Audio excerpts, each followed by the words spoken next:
Good morning, everybody. Another Breakfast with Bill, another Tuesday morning. I'm in studio with Matt, and we got Bill remote here. It's a little bit of a change-up. Gentlemen, how are we doing this morning? Good morning. Good morning. Bill, great to see your face and glad to be back.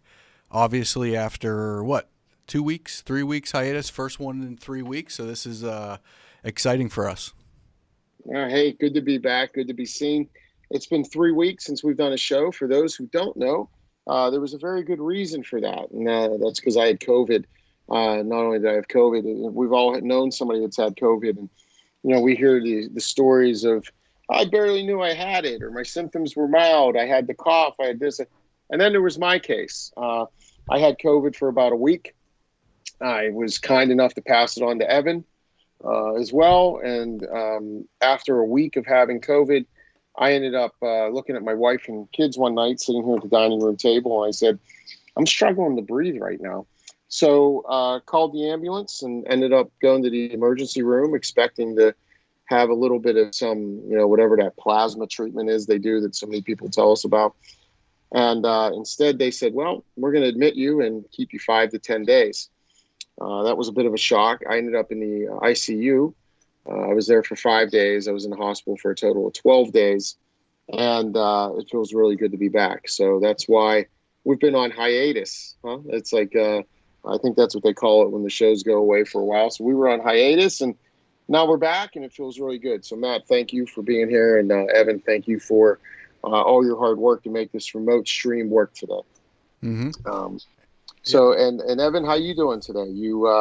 You fought through COVID a little bit, and you're holding down the fort now, huh? Yeah, I feel pretty good. Definitely had one of those more mild cases that you're talking about, but a little bit of fogginess was like my main symptom, so I'm just happy to be kind of symptom-free and move beyond it, and glad that we could put this stream together today. I know it's ironic that I think one of our very last streams we talked about how we're never going to let the weather get us down. I shoveled my car out of my driveway. We'll be here for you every Tuesday. And then, lo and behold, we got, taken aback a little bit. But it's good to be back. Yeah, you guys are freaking me out a little bit. I didn't get COVID. I feel like I should have like a biohazard screen around me or something right now. But you need plexiglass. Yeah, absolutely. But Bill, great to be back together, even though it's remote.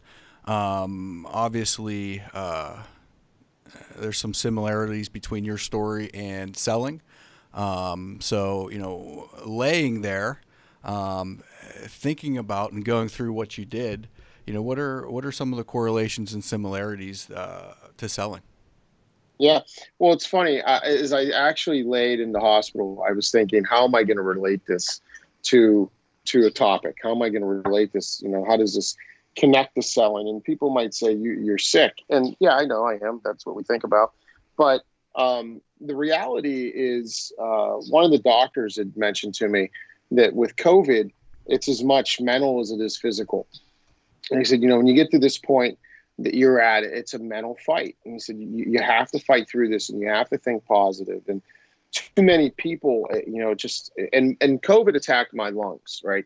So a lot of people that have the physical symptoms of fatigue and things, well, it attacked my lungs. And COVID does weird things to your lungs. And for me, I never before in my life sat there for, the 5 days I was in the ICU for sure, the 4 days before I went into the ICU, so probably like 9-10 days, where all I could do was think about my next breath, right? That was literally all I did. I sat in a chair all day thinking about breathing and trying to get air into the bottom of my lungs. And when you have to work that hard to do it, it's an exercise, but it's the most simplest task of living, right? I mean, breathing is the most simple thing we do to stay alive. And here I had to concentrate on every breath. And I thought about how that does correlate to sales, beyond, first of all, the mental toughness of that, like the doctors had said, not letting that get you down, being focused, being able to say, hey, I got to do the small things right now.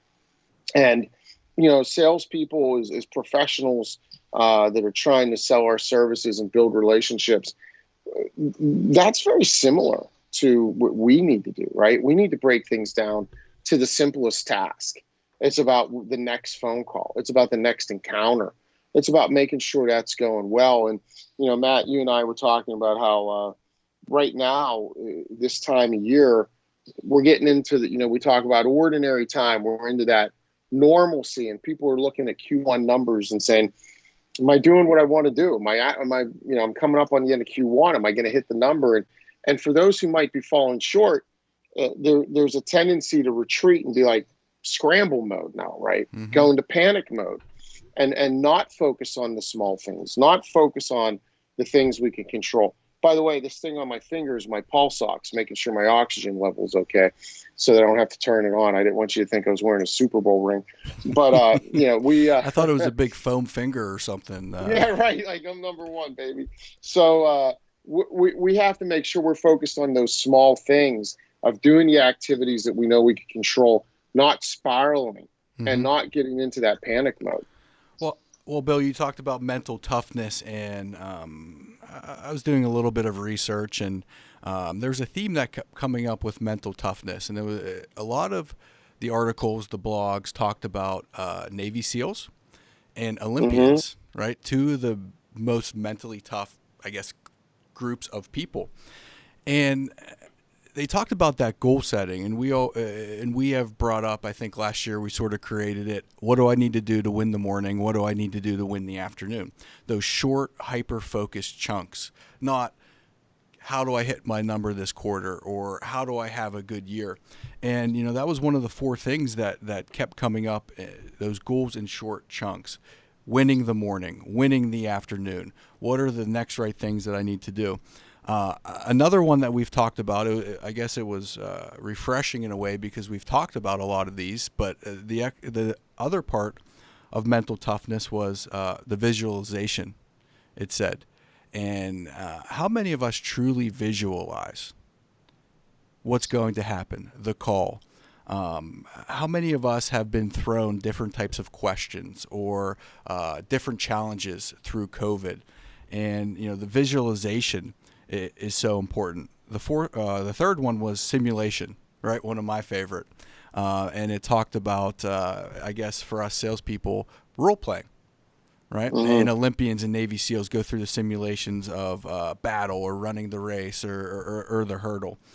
So using simulations. And then finally, positive self-talk, which I'm sure you had laying in the bed for a while there. And there's a study that says we have 300 to 1,000 self-talk words per minute to ourselves. Wow.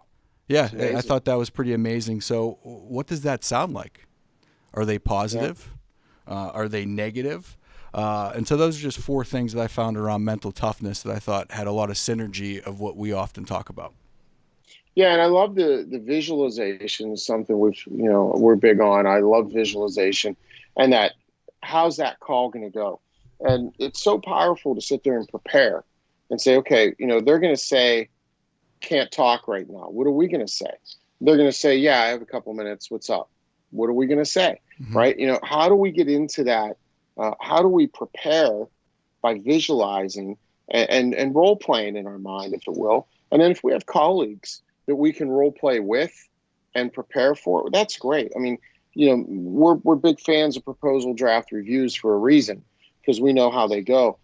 But one of the things I'm also a huge fan of is proposal review meetings with a team.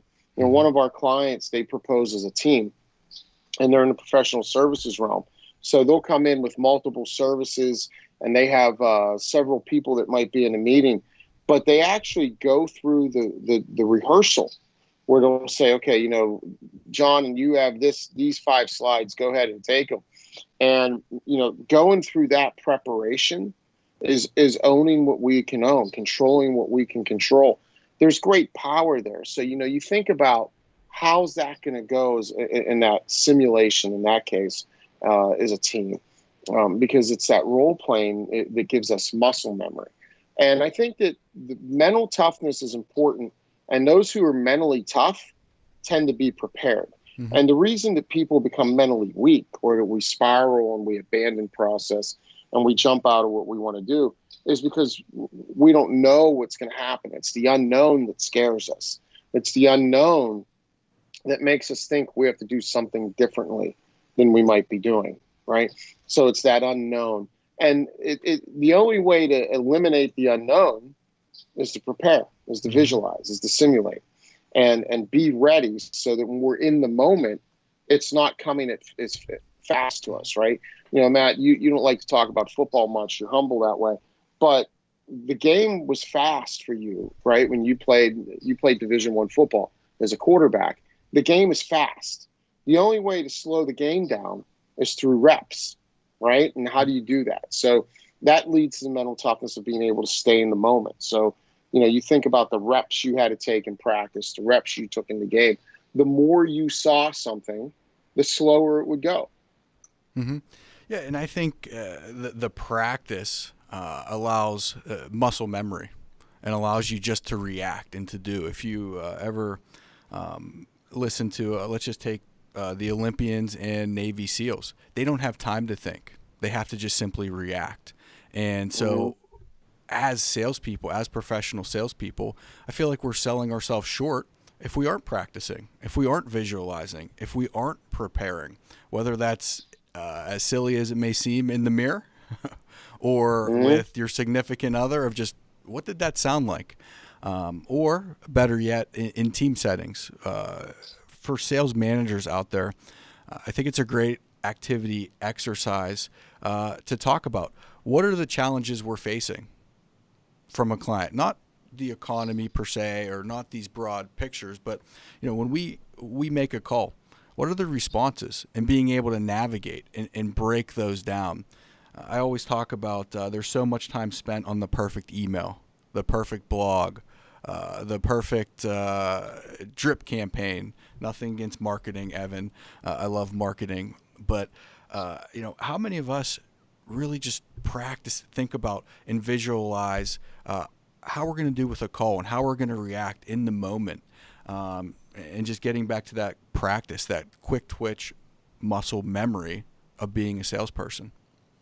And when you do that, when you practice, when you have your practice reps and you have the visualization and you have those insights, things go slower. So our reactions are more controlled, right? And it slows it down, and it gives us the ability to truly listen to understand versus listening to respond.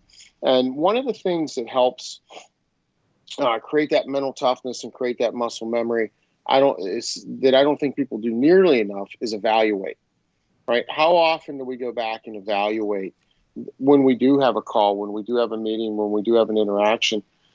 How often do we evaluate what we did? You know, how often do we sit down and say, all right, let's take an honest look, an honest scorecard approach to what I did, and ask ourselves, am I being patient in my conversations? And am I listening to understand? Or am I simply listening to respond as soon as the other person pauses? Right? Am I presenting in the right voice and demeanor when I'm making calls, or if I'm in meetings? Or am I letting my frustration and lack of success come through in my voice? Mm-hmm. Am I letting someone's response to me of can't talk right now, am I letting that dictate my voice and my disappointment come through? Do I sound desperate? Because we all know people smell desperation a mile away. Nobody wants to work with somebody who's desperate. They also, by the way, smell confidence, and they respond to it. So am I presenting myself with that confident voice, knowing that I'm knowing the capabilities we have, knowing that we're the best solution for them, knowing we're saving them from the bad guys in the market? Do I take an honest look and an honest evaluation of, am I following the process and doing all the things I know I need to do? You know, or am I setting those clear next steps? Am I asking great one thing questions? Mm-hmm. You know, what's the one reason you wouldn't work with us, Matt? If pricing made sense and I come back with a proposal that looks good, if you were to say no, what would be the one reason why? Do we have that bravery, that courage to ask those one thing questions that we know lead to good outcomes and lead to good results? Am I establishing time to have a good scope review with the prospect or the client, right? To set up proposals together, to have proposal draft reviews, to understand the approval process. Am I controlling all the elements of the process I can, or am I rushing the process because I feel I need a win? And I'm going to get excited if they give me a hint at some momentum. Mm-hmm. And that evaluation leads to an honest assessment for us of where we need to improve and how we're really doing. I think that's a great point, Bill. The evaluation, which doesn't need to be a ton of time. When we start coaching salespeople, I tell them, sit for 5 minutes in your car in the parking lot and just jot down some notes. How did the meeting feel? What was there anything in the meeting that stumped you? What did you do especially well? Because if our frequency of one-to-ones are 2-3 weeks at a time, you lose that emotion. You lose those details for that evaluation phase. So sit in your car, or for many of us in our home office, and think about for 5 minutes, debrief the meeting and evaluate the meeting. On a larger scale, everything that you just mentioned, if you think about it, it's the difference between controlling what we can control or being occupied mentally with all the things that we cannot control. And asking questions, getting clear next steps. Are we saying, oh, there's nobody on the phone right now. Nobody's picking up the phone. It's such a tough environment to sell. I don't know what to do. Or are we saying, you know what I can do? I can make 2 more calls, 3 more calls. I can control my question the next time I get someone on the phone. When I do have interest, I can control getting a clear next step. So I think so much of it is we talk about what side of the page are you living on? Things, the side that you can control or the side that you cannot control. That's right. And when we're living on that side, when we're focused on the things we cannot control, we know it drives up our stress and anxiety, and it drives down our focus and performance. When we focus on the things we can control, we know that that drives up our focus and our performance, drives down our stress and anxiety. And, it's that evaluation that leads, that the evaluation, it's the preparation that leads to mental toughness, right? Mental toughness isn't something you decide, today I'm going to be mentally tough. Mental toughness is built over time. And it's built through some self-mastery, I think. That evaluation is huge when it comes to that self-mastery, right? And I think evaluation of how am I doing as a sales professional is one piece. That's great. Self-evaluation of how am I doing as a leader? How could I have handled that situation better? How could I have handled that in conversation better, or that encounter better? Huge. But think about it from a personal relations standpoint as well. How often do we sit down and evaluate, review in our mind, evaluate how we're doing with the most important relationships in our life? How much better will our life be?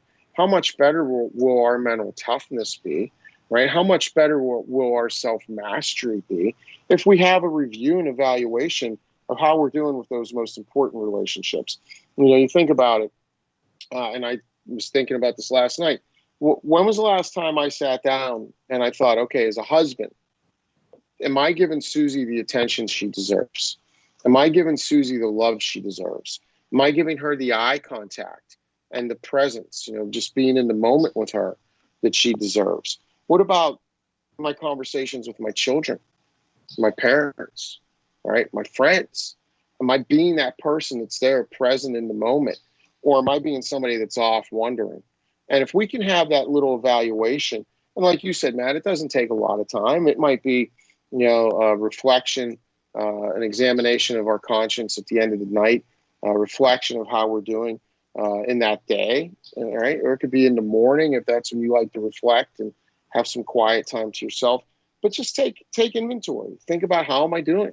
Because that's the way we get better. That's the way we prepare for those moments of difficulty, not in the moment of difficulty itself, but when we have time to prepare. True mental toughness is consistency, consistent results, not abandoning process when the time gets tough. And when I think about mental toughness, I think it's in the small, quiet moments when salespeople were just with ourselves and we have the decision to do more research or start, looking online or texting or whatever is one of our bad habits, or it's prospecting. In those quiet moments, should I make that call? So I love when you said that. So just, I guess in recap, from Real quick there, Matt, yeah, what you just said, right? That's deception. Mhm. So that's the difference. It's, do I want to be intentional, right? Or do I want to deceive myself into, oh, I was busy. Well, what were you doing? I was looking at LinkedIn. Oh, yeah. So what did you do in that 45 minutes on LinkedIn? I got caught up on my feed and yeah. Okay. Great. You deceived yourself. Yep, So. in those quiet moments. So watch the self-talk, goals in short chunks. Don't be afraid to visualize. And again, one of my favorites, don't be afraid to role play simulations. Tough for me to say this morning. So those 4 things on how to become mentally stronger. Yeah. Well, for all of you watching, hey, you remember it's Matt, like Matt said, in those quiet moments, it's the preparedness that we bring to those moments. So spend some time today, maybe evaluating how you're really doing with that. And thank you for your patience with us over the past 3 weeks. We thank you for your support. I've been incredibly humbled by the thoughts and prayers and outreaches and everything from everybody through Matt directly to me and everything. So thank you all so much. Another one of our colleagues has COVID. He found out yesterday. So for those of you that were praying for me, we ask that you extend your prayers to John, our colleague, and help him get through these next few days. And we thank you guys for being back. Hopefully next week, Matt, I'll be back in the studio with you, I hope, and we'll be back to normal. So for everybody, thanks for your time. Take care. God bless. Have a great week.